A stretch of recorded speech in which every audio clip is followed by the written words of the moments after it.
Hey guys, I'm Karan Binani from Mobi Scrub and we have yet another device from Samsung and yet again boasting on performance and design, the Galaxy C7 Pro. Priced at Rs 27,990, the C7 Pro promises to deliver high performance, a beautiful viewing experience and a sleek looking metallic smartphone at hand. The device features a 2.2 GHz octa-core processor supported by 4GB RAM and powered by a 3300 mAh battery. The C7 Pro, like any other smartphone from Samsung, is a dual SIM device with microSD card slot allowing you to expand storage by 256GB. The Galaxy C7 Pro has been launched right after the launch of the Galaxy A5 and the A7 2017. I do urge you to explore the Galaxy A5 2017 since it's pretty close in terms of price range and has a different design language than the C7 Pro here. So that's the C7 Pro. The device has a pretty good screen estate. I think it's about 5.7 inches in display and it's quite lightweight and damn slim. Just holding it in my hand, and I think that's why Samsung says lean is the new mean when they launched this phone. There you go, you've got a USB Type-C cable, and that's pretty much the standard that Samsung is employing for all of its devices now. It's definitely the next universal standard. And I'm sure you get a Type-C to micro USB adapter somewhere in the box. And then you've got your standard in-ear earphones. They're not the same that you get with the Galaxy S7 or probably the S8, but they're still pretty good. And then you've got your fast charger, which is great because that's what you need in every smartphone these days, especially with such bigger battery capacities. So that's your fast charger right there. And yes, you do have that micro USB adapter, which basically converts a Type-C into a micro USB port, and you can use standard micro USB wires in case you don't have a Type-C USB wire lying around. So there you have it guys, the Galaxy C7 Pro, a gorgeous 5.7-inch Super AMOLED display with Full HD resolution, a PPI of 386. Definitely the C7 Pro is geared to offer you a solid viewing experience. Now, as you can see, that the C7 Pro has really nice, smooth, rounded edges. The metal really adds to the the overall styling and the curves of the device. And at the center, you have your home button, which also doubles as a fingerprint sensor, and that you can use to quickly unlock your device. Samsung has started shipping its devices now with the Type-C port, as it is going to be the next universal standard for charging and data transfer ports. But it does give you a Type-C to micro USB converter. So in case you don't have a Type-C cable lying around, because most of your friends are going to carry a standard micro USB wire, you can use this and you're all set. Now the device has a 3300 mAh battery, which I believe is just about what you need for this device, but a bit of more juice would have definitely helped, but yeah, that would have made the device thicker and heavier. Talking about weight and thickness, the device weighs 172 grams, but despite the size, it is really thin, just 7 millimeters thick, and that's just great. I mean, the device is a pleasure to hold and ergonomically very, very pleasant.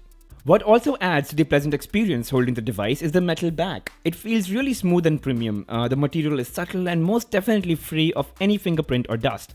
That's the problem with devices that have a glass back, as you can see with the A7 2017. It truly attracts a lot of fingerprint and dust, and it needs constant cleaning, unlike the Galaxy C7 Pro. However, the Galaxy C7 Pro is not water and dust resistant, unlike the Galaxy A7 and the A5 2017, which are. Also, the A7 over here does feature a 5.7-inch display, the same as the C7 Pro, but it's heavier. The C7 Pro is still lighter and it's still thinner. But let's compare the Galaxy C7 Pro to its elder brother, the C9 Pro. The only difference really lies in the performance and the screen size.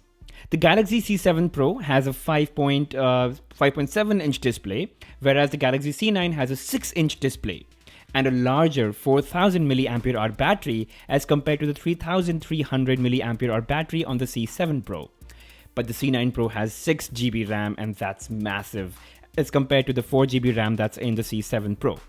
The processor on the C7 Pro, however, might be a little better with 2.2 GHz at octa-core processing arrangement, whereas the C9 Pro has 1.95 GHz octa-core, but that's the big little arrangement wherein there are 2 quad cores running.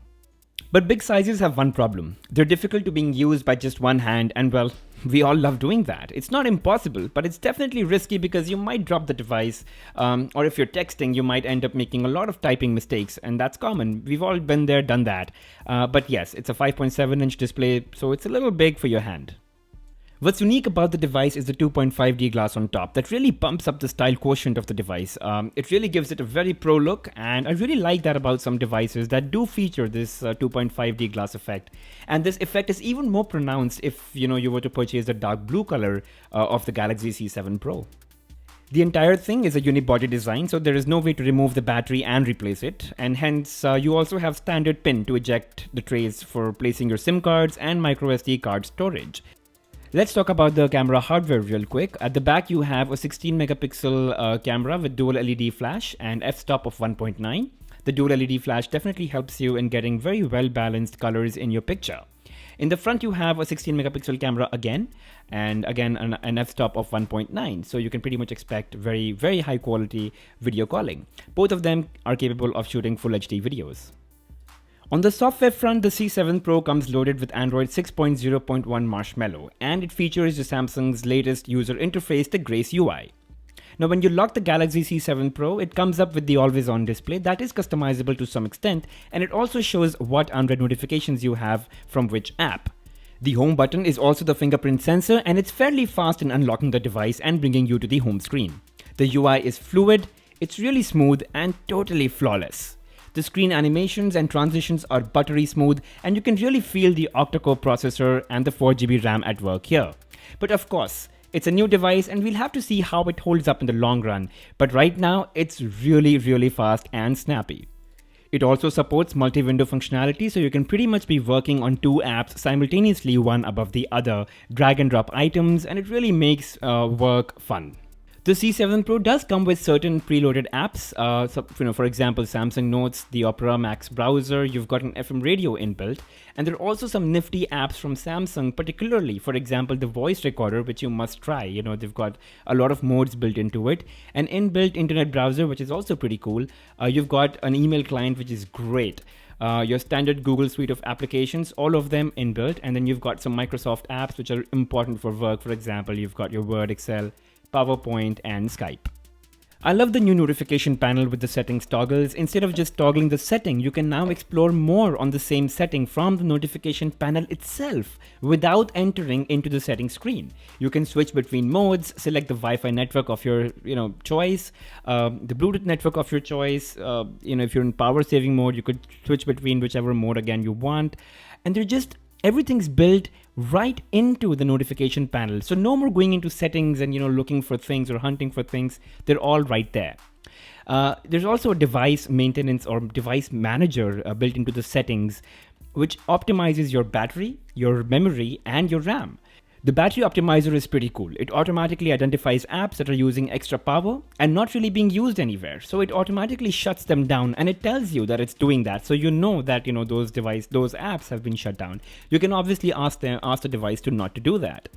Now you can do the same for storage and for RAM, so you can pretty much see where all your memory is being utilized within the hard disk space and free your memory from there. You could also go into RAM and see which apps are utilizing majority of your RAM and clear the RAM that way. Let's talk about the display. You have a large 5.7-inch display with a resolution of 1080 by 1920 pixels. That's Full HD, and it seems to be a fairly sharp screen.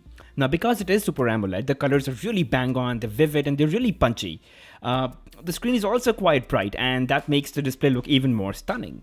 Now, watching videos is going to be awesome on the device. It is a 5.7-inch display, it's a large screen, and it really delivers an excellent viewing experience overall. Coming to the last piece, that's the camera, and let's talk about the software a little, which I believe is the same that we saw in the Galaxy C9 Pro or the A7 or the A5 2017. Tap to focus, you have got a really fast capture speed, and as you can see, I'm just pressing and it's taking pictures. You can swipe left to select from beautiful photo filters with an option to download more. So you can just tap on download, it takes you to the Galaxy store, and you can download more filters. Or you can swipe right and you can look at all the camera modes that are available. You've got your Pro, which is the manual mode. You've got panorama, you've got HDR and continuous shot. You don't have hyperlapse, which is a little strange. So I did take a couple of shots as samples indoors, and as you can see, that the macro effect is pretty cool. And even from a broader perspective, it does a pretty good job. As you can see here, the blurring in the background is quite nice, and even the performance of the camera in against the light is not that bad at all. Now, Samsung has been trying to maintain the leadership in the smartphone industry by catering to various categories of users. The C7 Pro is probably the device for you if you're looking for a great performing device with a decent camera, all within 28,000 rupees.